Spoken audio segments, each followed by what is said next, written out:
Bonjour Étienne, merci d'être aux Antivirus philosophiques. Bonjour Joseph.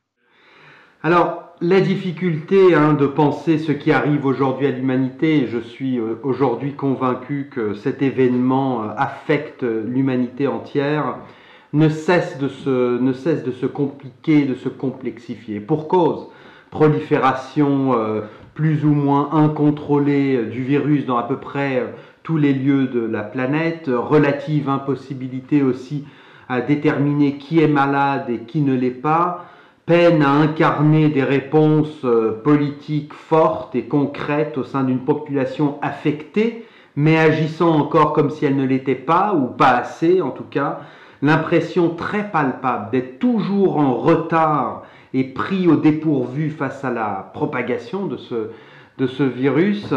Ne devons-nous pas précisément repenser ici ce que nous entendons par réalité face à un événement qui semble déborder les possibilités même de le saisir ou de le comprendre? On est débordé, c'est vrai.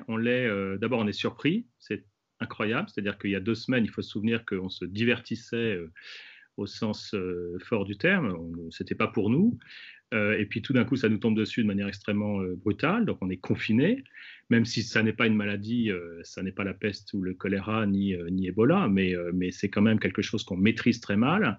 C'est une des crises qu'on n'attendait pas du tout. En réalité, on était encore dans une grande crise sociale. Hein. Il faut se rappeler les mobilisations sur les retraites, il faut se rappeler les gilets jaunes.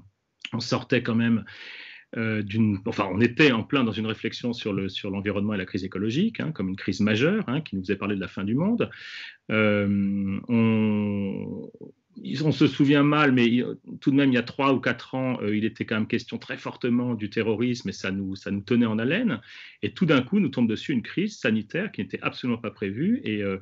Et c'est vrai qu'on est, je pense, le premier phénomène affectif, si je puis dire, hein, c'est qu'on est en pleine stupeur. C'est-à-dire que tout d'un coup, on est passif, là où on était tout de même extrêmement actif, hein, dans notre rapport au monde. Et en effet, on ne maîtrise plus rien et ce monde nous échappe. Moi, je crois que ça tient beaucoup, ce rapport à une réalité qui nous échappe et qui nous rend stupéfaits, hein, qui nous coupe la voix. Ça tient beaucoup tout de même à quelque chose dans lequel on s'est installé depuis quelques années, mais de manière absolument générale, qui est le phénomène de la mondialisation, c'est-à-dire que la réalité n'est plus aussi simple, elle est beaucoup plus complexe qu'elle ne l'était auparavant, et surtout beaucoup moins maîtrisable. C'est-à-dire qu'on voit bien que ce qui est immaîtrisable dans cette pandémie, c'est précisément qu'elle est globale et que si même on y arrive chez nous en France d'ici 2 mois, ça repartira ailleurs et ça nous reviendra en boomerang. Et donc, on n'en a pas fini avec cette pandémie, justement parce qu'elle est globale. C'est très étonnant, mais cette mondialisation qui était quelque chose comme un grand phénomène humain, eh bien, cette mondialisation, en réalité, elle nous tient et elle nous rend totalement passifs. Donc, il y a quelque chose, en effet, dans cette réalité qui nous méduse, qui nous rend stupéfaits et qui nous rend totalement passifs. Cette passivité ne fait que nous montrer à quel point il nous faudra redéfinir un rapport à la réalité, très certainement un rapport au langage, très certainement un rapport aussi à la temporalité, un rapport à l'environnement, mais aussi notre rapport à l'histoire. Est-ce que l'on est en mesure, ou pour parler comme Kant, est-il encore permis de penser l'histoire comme une orientation vers un salut, ou bien sommes-nous contraints maintenant de revoir notre rapport à l'histoire, au présent et à l'avenir, comme étant signe de déclin, de perpétuel déclin?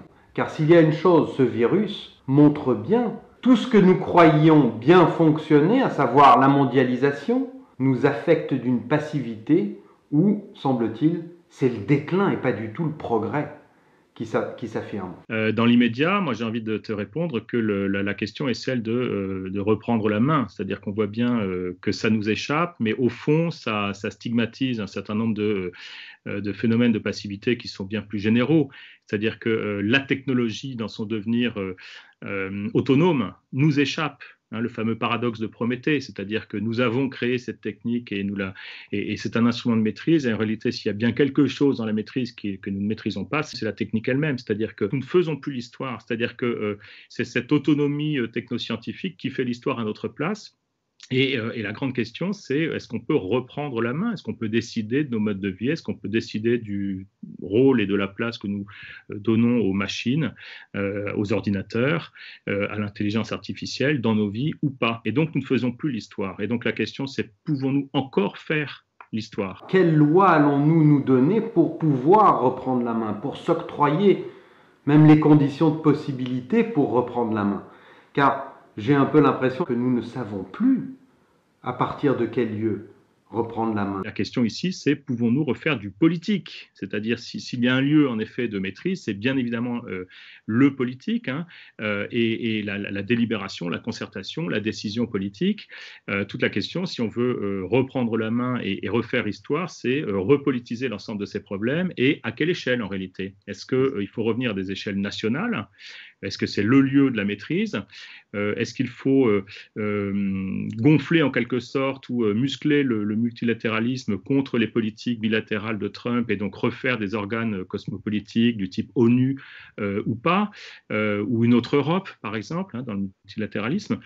C'est une vraie question, mais ça passera par un réinvestissement très, très sérieux en quelque sorte du politique contre des sphères très autonomes. Et la grande question, c'est dans quelle mesure nous pouvons reprendre politiquement la main par rapport à ces sphères totalement autonomes et d'une certaine manière folles, puisqu'elles nous échappent. Et la pandémie, elle nous dit ça d'une certaine manière. Notre passivité dans ce confinement-là, et c'est là qu'il consonne en quelque sorte avec la mondialisation, c'est qu'il est extrêmement contagieux, c'est-à-dire qu'il va très vite vers l'universel.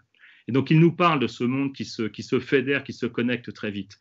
Et tout le problème est là, c'est-à-dire que ce qu'on ne maîtrise pas, ce n'est pas un virus, c'est un virus qui se propage très vite. C'est cette vitesse de propagation qui nous parle de la mondialisation et qui nous parle d'un monde qui se mondialise à grande vitesse et que nous ne maîtrisons pas. Étienne, quel est ton antivirus philosophique? En fait, c'est une vraie question, c'est-à-dire qu'on est angoissé. Donc, est-ce que cette interruption de tout, dans la mesure où elle est angoissée, elle peut nous faire réfléchir? Je ne suis pas sûr. En même temps, on peut se dire l'inverse. On peut se dire quand tout va mal et que tout s'arrête, ben, c'est le moment de lever la tête, de réfléchir et un moment de réflexivité philosophique. Il faudrait arriver à ça malgré l'angoisse, malgré l'incertitude, malgré le fait que on ne sait pas où on va. Mais il faudrait arriver à cette sérénité. Merci beaucoup, Étienne. Je t'en prie, merci à toi, Joseph.